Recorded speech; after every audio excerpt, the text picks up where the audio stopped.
culture was seeping into the country. Now, eventually, the Seleucids wanted to gain the upper hand on the Ptolemaic Empire, so they waged war against Egypt, with the line of scrimmage being the land of Israel. Now, when that war did not go well in one of its early times in history, but what became a trend, as we always say, history just repeats itself over and over and over again, that the Jews, as the quote-unquote hosting country of the Seleucid armies, became the scapegoats. And the Seleucids said, well, the reason we're not being successful in this war is because this land that we're launching our war from, well, they worship foreign gods. They don't believe in the Greek gods. They don't believe in Greek culture. We have to force them to become Hellenized. We have to force them to become Greek. And at this time, there are already many, many Jews who were Hellenized. And therefore, the way that the Seleucid Empire perpetrated their evil ways against the Jews in Israel was, yes, a lot of it was through military activity. We're going to see they take over Jerusalem. They take over the Temple Mount. They basically kick the Jews out of the temple. They build what is called the Akra, which are these towers on the Temple Mount to show, quote-unquote, supremacy over the temple of the Jews. They put a statue of Zeus inside the temple. All of that is done by the Seleucid army. But a lot of their henchmen on the ground to try and spread Greek culture, or should we say force Greek culture on the Jews, is actually other Jews. It's what we call Misyavnim. Misyavnim is the Hebrew word for Hellenized Jews, or in that time, assimilated Jews. That is what, or what maybe in modern terms, secular Jews. But they were more than secular Jews because they were Hellenized Jews. And they believed, as is unfortunately often the case, when Jews are running away from traditional Judaism through guilt factor or whatever it might be, they feel like as long as there are Jews around who are still traditional, still sticking to the Torah, well, they can't have that. So they, even with more gusto than the Seleucids, help to roll out the policies of the Seleucid Empire, the anti-Jewish policies. And the policies are absolutely terrible. Many of them just are there to sever the special relationship between the Jewish people and the Almighty. For example, Torah study becomes illegal. This lecture would have been illegal to look at in the time of the Seleucid Empire's conquering Israel. Torah anytime would have been forbidden in those times. Anything that represented a special relationship between the Jewish people and the Almighty. Circumcision, bris milah, becomes illegal. The keeping of a Jewish calendar, the observance of the new moon and the new month, Rosh Chodesh, like we have tomorrow, became illegal. Essentially, anything that said the Jews were special became illegal. And one of the most despicable laws was to show that even the holy marriage of a Jew to another Jew is not special, because a law was passed that before a Jewish bride could go to her chuppah, the local Greek governor had his opportunity to have his way with her before she was to get married. Absolutely just, I can't even fathom what such a decree must have been like. But needless to say, this was the environment when the Seleucids force their wrath on the Jewish people, when they take over Jerusalem, when they take over the temple. This is what we see going on in the land of Israel. So yes, the Seleucids were a big problem. Don't want to minimize that. But in many ways, we're going to see the war we're about to discuss was a civil war, because a lot of the war was really Jew against Jew, because the enacting of these edicts was in many ways being done. So it's interesting because just an interesting phenomenon that because of its juxtaposition Jews, it's become a hallmark holiday. It's become a very popular holiday amongst Jews that have very little connection to Judaism, which don't want to minimize that, don't want to minimize that at all.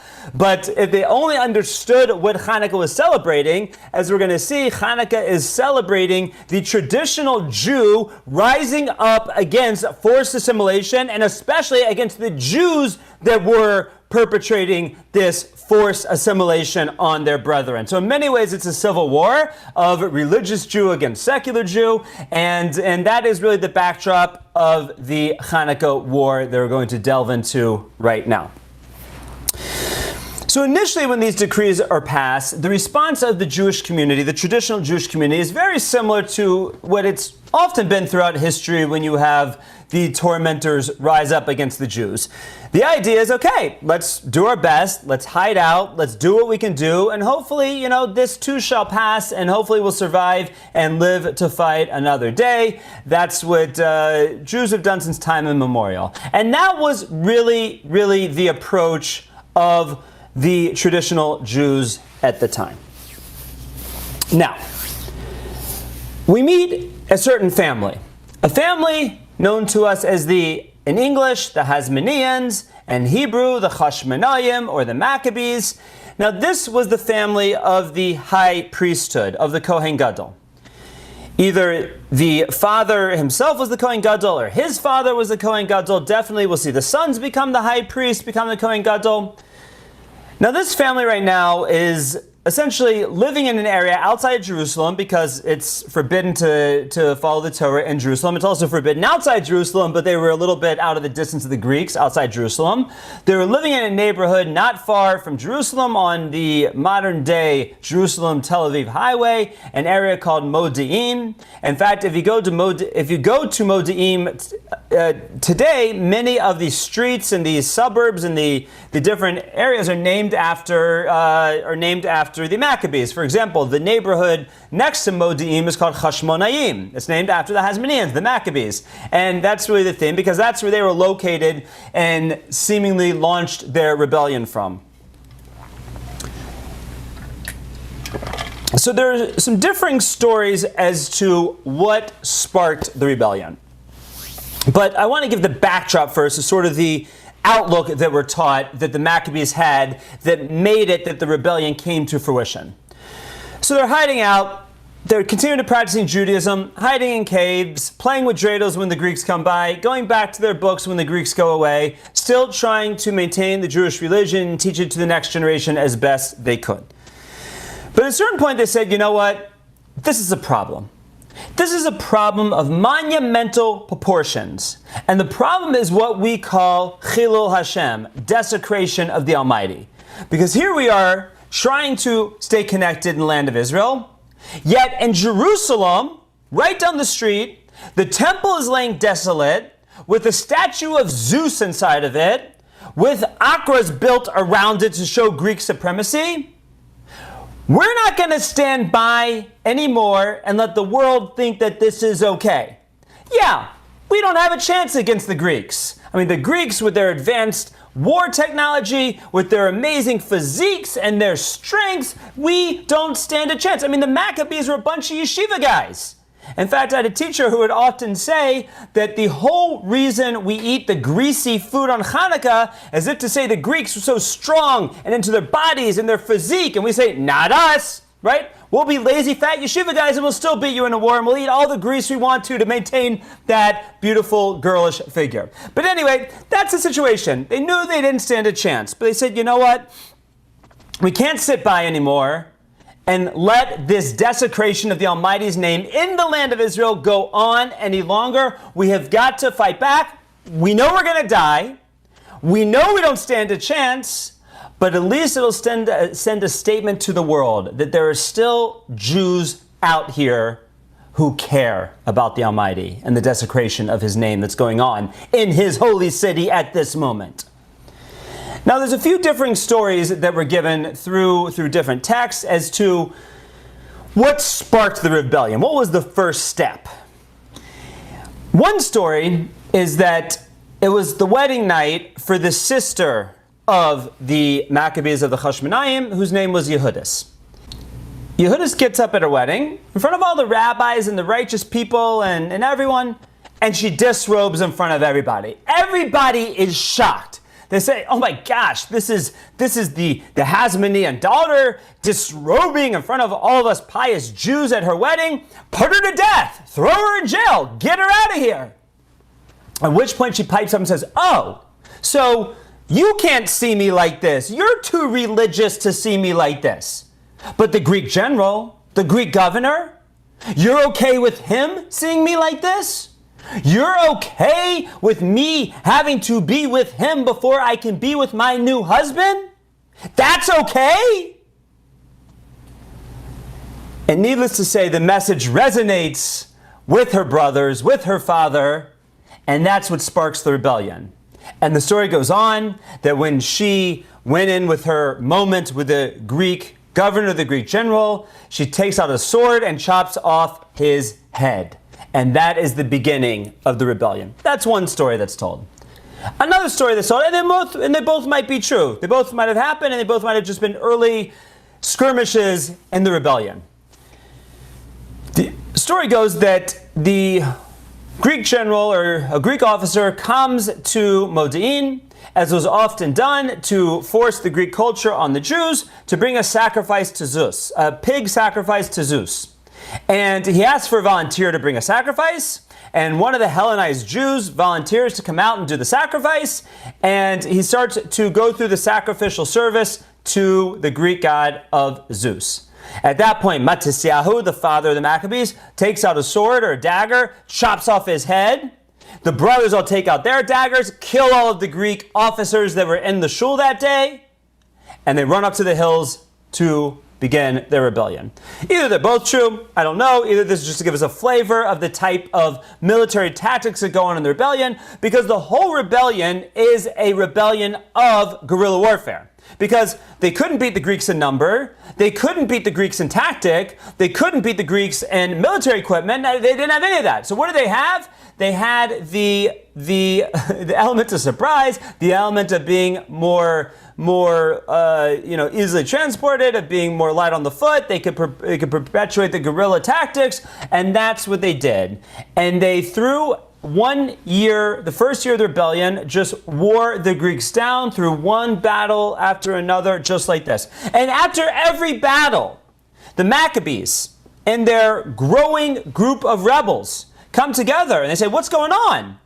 We thought we were going to die sanctifying God's name. And Judah, the oldest brother, says, okay, maybe we'll find a bigger Greek army, Greek battalion tomorrow. Maybe we'll die tomorrow. And they just keep going, and they keep growing in number and growing in support until they battle all the way back to Jerusalem in the year 139 before the Common Era. They quickly conquer the city of Jerusalem. The Temple Mount ends up being a much more bloody battle with the Acra that we described before, the citadels that the Greeks had built, that whatever Greek presence was left in Jerusalem had centered now in these citadels and these Acras overlooking the temple. And it's very hard to fight a battle, an uphill battle, so to speak, or an up-tower battle. But in a bloody battle, the Maccabees are successful. They take over the Acra, they knock it down, and they go back into the temple. And the first thing they do, obviously, is they take the statue of Zeus and they grind it up into 1,000,000 pieces. And they have a problem. And the temple is completely defiled. The temple had laid fallow at this point for about 20 years, hadn't been used. And not only that, it wasn't enough just for the temple to lay fallow. But the Greeks wanted to depurify or impurify, if whatever the right verb would be, impurify the temple. Now, in Jewish law, I have to tell you, it's not so easy to impurify something, especially if you're a Gentile. It's a whole question in Jewish law if a Gentile can even transfer tuma, impurity, from one thing to another, or if it's just a Jewish phenomenon. And therefore, what many of the commentators explain is it had to have been the Misyavnim, the Hellenized Jews, that specifically, with intent, went in and defiled the temple, because that's the only way it could have been done. Nevertheless, the temple's defiled. All of the kalim, the vessels, all of the tools used in the temple are defiled. The altar's defiled. Everything's defiled. So the Maccabees look at the situation and they say, okay, we just fought a war that we never should have fought. And we just won a war that we never should have won. We are going to rededicate this temple in the best possible way. Now, in this situation, there are many leniencies the Maccabees could have used in order to rededicate the temple and bring the temple service back as fast as possible. There's one concept we have in halacha. It's called tuma hutra b'tzibor. It means if the whole Jewish people are in a state of impurity, the laws of purity and impurity don't apply. But the Maccabees said no. we are going to do this in the best possible way. The altar itself, even though it was defiled, because it's called mechuber lekarka, it's connected to the ground, it technically can't be defiled, they said, no, we're not going to use it. Get it away and rebuild it. And that's how they dealt with every aspect of the temple, not wanting to rely on a single leniency to bring back the temple service, because they just fought a war they never should have fought, and they just won a war that they never should have won. And now you want us to cut corners? No, we're doing it in the best possible way. That was the motto of the Maccabees. So they finally get ready to rededicate the temple. All of the kalim, all the tools have been cleansed or reconstructed. Everything is ready to go. And there's only one problem. They don't have any oil to light the menorah in the temple, which is part of the temple service. Part of this temple service is that the menorah is lit every single day. And the next morning, the Kohanim, the priests, they come, they clean out the ashes of the menorah, and they light it once again. And it always stays lit, except there's one light that always stays lit. They make sure to never extinguish it. That's where the concept of the Ner Tamid, the eternal light in a synagogue, comes from, because the menorah and the temple never went out. There's only one problem. They didn't have any pure oil. And they were insisting in doing everything above and beyond in the best possible way. Now again, technically, they could have been lenient and gotten away with using impure oil. But they said, we ain't going to cut corners now. Now you might say, okay, well they managed to do everything else. They managed to get the, they managed to fix the altar, and they managed to fix the bowls and the spoons and everything else, and get pure things quickly. Why? What's wrong with the oil? So there's a couple of different discussions as to what exactly the issue was over here.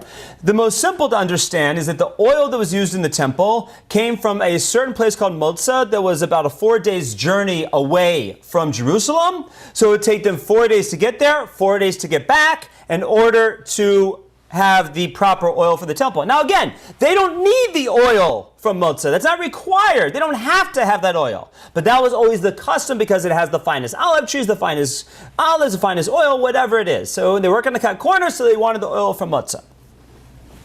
There's another approach that in order to make pure oil, the people have to be pure. And the people had just fought a war, and the war was Jew against Jew in many ways. So they were in a state of what's called being tameh. They were ritually impure themselves. And therefore, they couldn't make pure oil. And the process to purify a person who has come in contact with the dead is a 7-day process. So 7 days to purify, 1 day to make the pure oil, and there's your 8 days. So again, either it took them 4 days to get the oil, 4 days to get back, total of 8 days, or 7 days to purify, 1 day to make the oil. Regardless, they knew they had 8 days until they could have a full supply of oil. So what are they going to do? Are they going to use impure oil? No, that would have been cutting a corner. They could have done it, but they didn't. So Judah, the leader, says, search the temple high and low until we find oil that wasn't touched by this bloody war. So they search high and low, and finally they find one jar of oil that has the seal of the high priest on it. Now that was not a normal thing, by the way. It wasn't like the high priest went and had a lot of oil and just sealed it, and they kept it like in an oil cellar with bottles and bottles and bottles of oil, and they just happened to be one left. No, this was a strange phenomenon in and of itself, that such oil was stored in such a way and confirmed to be pure, because all the other oil was all the other oil was defiled by the Hellenized Jews. But this one was sealed, safe, and totally still in a state of purity. There was only one problem with this oil. As I described before, the menorah, which was a big candelabra, a 7-branch candelabra, had big cups on it to hold the oil, and a good amount of oil was used every single day. As they would come in the morning, there's enough oil to stay lit for 24 hours. They would clean out the wicks in the oil. They put in fresh oil, and it's a lot of oil. So this jar, imagine it's probably a nice 64-ounce jar of oil, or maybe more. I'm not sure the exact measurements off the top of my head. I didn't look it up before this presentation. But it was only enough oil for 1 day. So they said again, what are we going to do? Should we use the pure oil for 1 day and then defiled oil for 7 days till we get our fresh supply of pure oil? No, that's cutting a corner. We ain't going to do that. Okay, so maybe what we can do is we can divide the oil up into eighths and just light 1/8 a day. Just put in, okay, the menorah will only be lit for 3-4 hours as opposed to be lit for 24 hours, but okay, it's better than nothing, right? No, that's cutting a corner. Someone else suggests we should cut the wicks smaller than we usually do. No, put in the right wicks, put in the full amount of oil. We're not going to start cutting corners now. They put in the full amount of oil into each of the 7 cups of the candelabra. They put in the regular size wicks. They lit the menorah. They come back the next morning completely expecting the menorah to be extinguished, and it's still burning. At which point they say, wow, ain't that cool? I guess this is like special oil. And they come back the next day, and it's still burning. And the next day, and it's still burning. And the next day, until the 8 days pass, and they got their fresh supply of oil, realizing that this is a phenomenal miracle. Now you can ask the question, why is it that such a miracle is performed? I mean, at this point, let me tell you where we are in the war. I mentioned Jerusalem had been conquered. The temple had been conquered. The temple had been rededicated. But the war is going to still go on for about 20 more years. In other words, the Maccabees and their descendants are going to be fighting the Greeks for 20 more years. The war's not over. So you know, what do they take a step back and they say, well, what's going on over here? Why is this open miracle at a time when, as we said previously, open miracles don't really happen anymore? But why is it this open miracle happened to us at this place and at this time? And our sages teach, and the commentaries teach, that it was to make a realization for the Maccabees that the whole thing was miraculous. The fact that they fought this war, the fact that they survived the war, the fact that they were successful enough in the war to drive the Jews out of the capital, even though practically with their bigger forces and the power they had gained, they still had to fight for 20 more years to get rid of the Greeks. It was a miracle. Seemed like a hidden miracle, but it was a miracle. So this open miracle tells us that the whole thing's miraculous. So we can ask the question. When we look at Chanukah, we see a phenomenon that we don't see, I think, possibly at all in the Talmud, but we at least don't see it often in the Talmud. And that is that the Talmud in Shabbos, where it's discussing the concept of the menorah, it asks a question. It says, Mitzvahs Chanukah, the commandment of Chanukah, Ner, Ish, Ubeso, which means that the basic obligation to remember this miracle is that the Jews have to light 1 candle per household per night of Chanukah, and that's it. The Talmud goes on. It says, Umehadrin, if you want to be really religious, Ner lekol echad ve'echad. Everybody in every Jewish house lights 1 candle for 8 nights of Chanukah.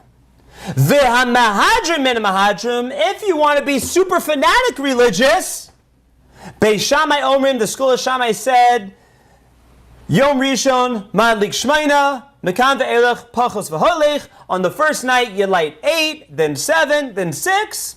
Ubeis Hillel, the Academy of Hillel, said, Yom Rishon madlik echad, mekan ve'elech mosif v'holech. On the first night you light 1, second night 2, third night 3, as we go on. Now, I have 2 simple questions on this. Number 1, as I said, this is a strange section of Gemara. Yes, every now and then the Gemara tells us things we can do better here and there. But we asked, how do the commandment? We said, do it like this.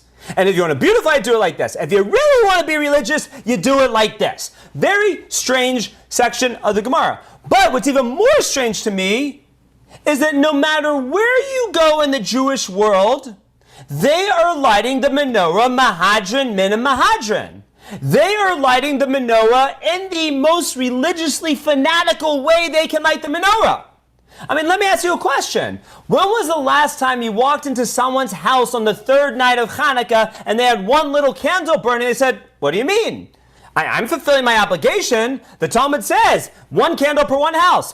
What do you want from me? You want me to be a religious fanatic You pushing your fanaticism on me that you want me to light 3 candles tonight? No, I can get by with 1. Has anybody ever seen that? I want you to invite me if you ever do. I mean, even the people have the electric menorahs, and the window even do it in the religiously fanatical way with 1 candle the first night, 2 on the second, 3 on the third, etc., etc. So what gives over here? How are we to understand this mitzvah of menorah? Very, very simple. The lesson of Chanukah is that the Maccabees went above and beyond when they didn't have to. And they were successful because they went above and beyond. So the lesson we are to take from Chanukah is throughout life, there are times when we can just get by. We can do good enough. We can do just right. We can be mediocre.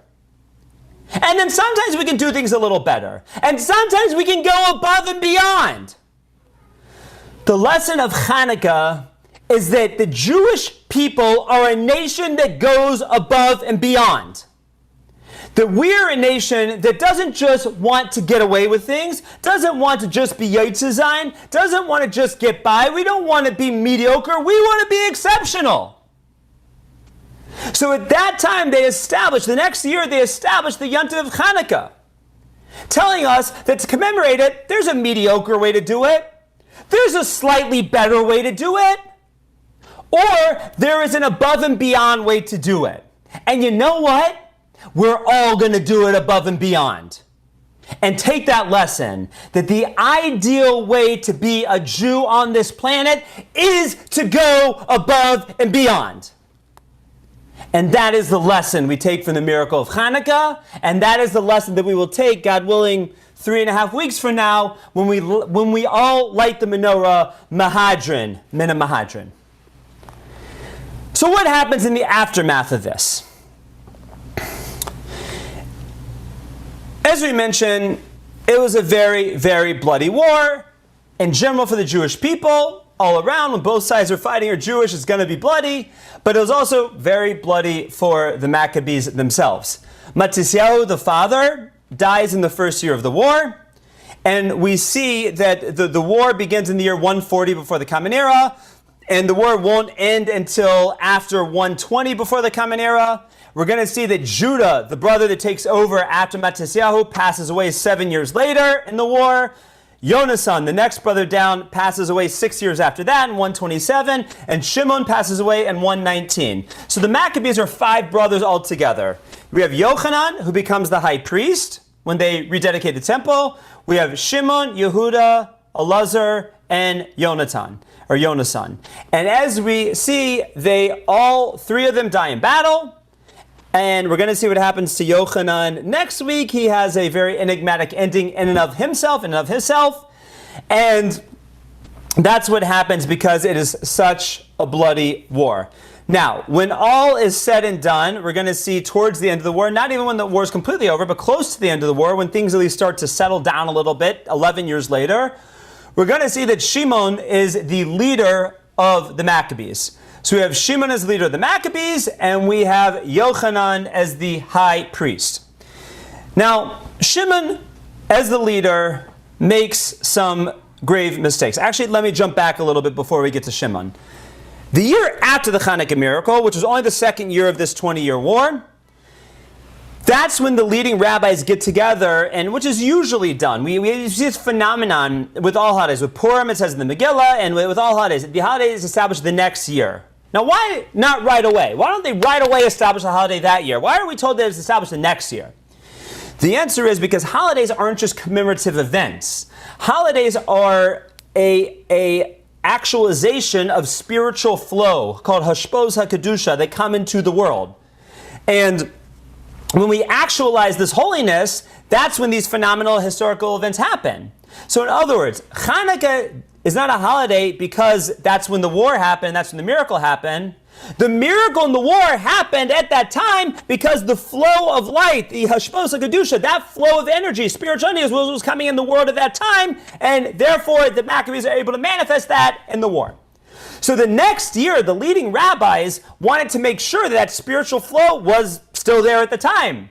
and only if the flow was there would they make it a holiday. Sure enough, the next year, 138 before the Common Era, they established Chanukah as an eternal yontif for the Jewish people. Now, who are these chief rabbis, head rabbis that we're talking about? Well, one was Yochanan, Maccabee, the high priest, the Kohen Gadol. And at this time, we had mentioned before how the Anshe Knesset Gedola, the men of the Great Assembly, does not exist anymore. The leadership of the Jewish people is now in the hands of what we call the zugos, the pairs, or at least the religious leadership of the Jewish people is in the hands of what we call the pairs. Now, the pairs were two rabbinical leaders. One was the head of the Sanhedrin, or the Av Bezdin, as we call them, and the other one was the Nasi, the prince. At the time of the Chanukah story, at the time when at least the we'll say the skirmish and the issues and everything is breaking out, we have Yossi ben Yoezer and Yossi ben Yochanan, who are the zugos, the pairs. And when the war plays out, so to speak, or this time, like a year later, we have that the zugos are Yehoshua ben Parachia and Nitai Harabeli. Now, why are those names significant to us, besides being the group of three rabbis that established Chanukah? We're going to talk next session, maybe the session after that, we're going to talk about Jesus. We're going to talk about the founding of the Christian religion. And Jesus is, and we're not going to talk about it a lot tonight, but Jesus is almost completely ignored by the Talmud. There's a few pithy statements in all of nearly 3,000 pages of the Talmud, folio pages of the Talmud, just to show you how much a part of our religion he is. One such statement talks about what caused him, what was the impetus for him to rebel against Judaism. And that story tells about a conflict between him and his Rebbe, him and his teacher. And who was his teacher? None other than Yehoshua ben Parachia, than the head of the Sanhedrin at the time of the Maccabees, in the year 138 before the Common Era. So you might say, whoa, Rabbi, 1 second here. The Christian church says that Yashka was born, that Jesus was born in the year 0 of the Common Era.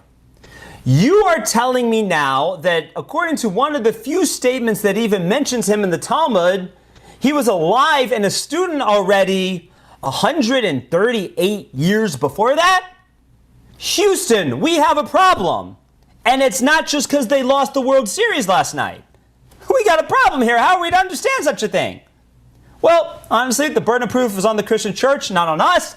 I'll leave it as a cliffhanger until hopefully about 2 weeks from now, when we'll talk more in depth, maybe 3 weeks from now, when we'll talk more in depth about the founding of Christianity. But that was just a little teaser, a little appetizer until we get to that point, a little product placement for our upcoming sessions. So they established Chanukah. The war drags on. 20 years later, there starts to be some sense of stability. The Greeks are still in the country. We're going to see the Hellenistic influence is still very much there. But the Maccabees, at least as far as control of the country, have started to gain a little bit of an upper hand.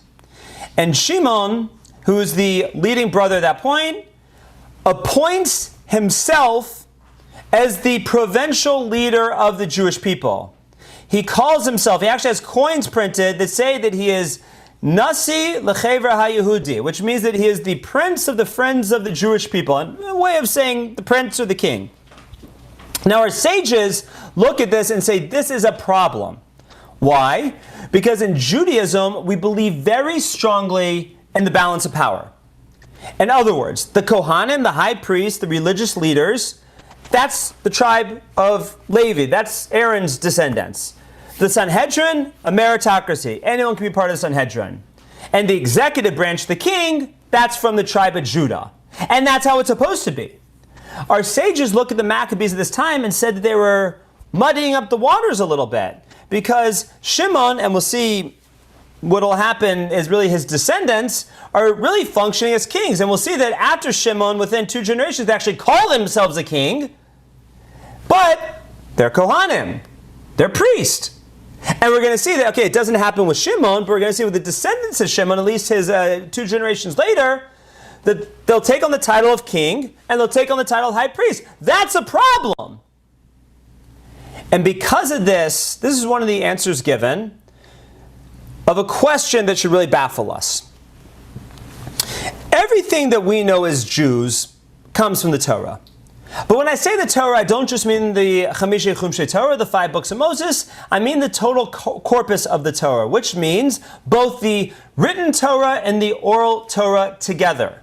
Because the Torah in and of itself is not comprehensible. We cannot look at it and know what to do at all. We've addressed this many times. So we need the Talmud to explain to us how to understand the Torah. And the Talmud is very vast, covering every Jewish subject there is. And every major Jewish subject has its own book of the Talmud.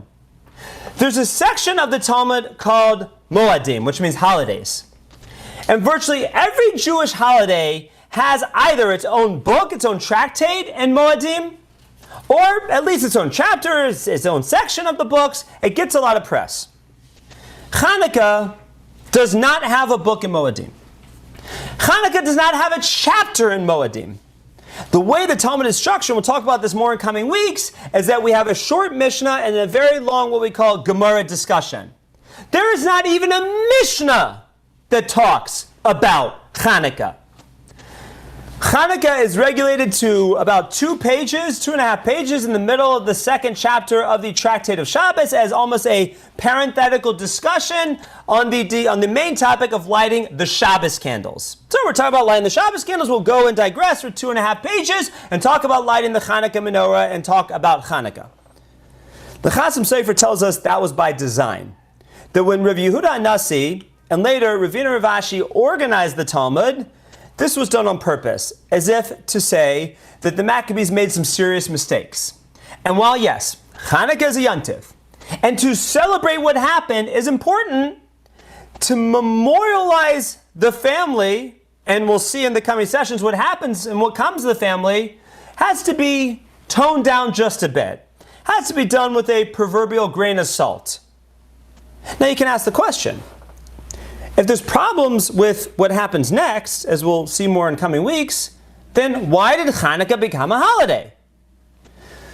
So the metaphysical or Kabbalistic answer will just be what we said before, that they felt this flow of holiness come into the world, they actualized it one year, they realized the next year it was still there, they make it a holiday, right? Very easy cop-out. But I believe the real answer is what the Chavetz Chaim says.